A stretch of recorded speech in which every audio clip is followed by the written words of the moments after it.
Good morning mga ka-retirees. Ang trabaho na to kaganina, mao man ni siya, iputol. Kaning taing, kani, mao siya ang iputol. So, kung kauban isa naghipo sa kaning nylon.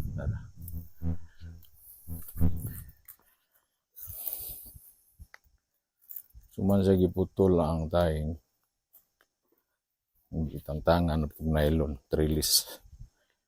So, mao na itong trabaho karon.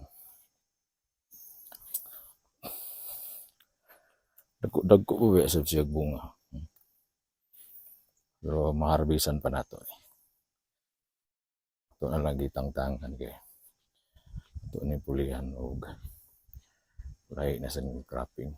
Basig pwede tayo tamnan o kamatis. So, kay layo lagi ang travel.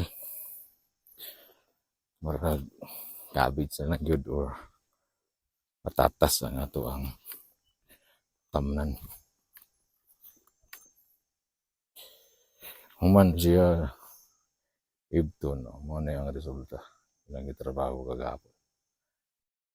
God bless mga ka-retirees.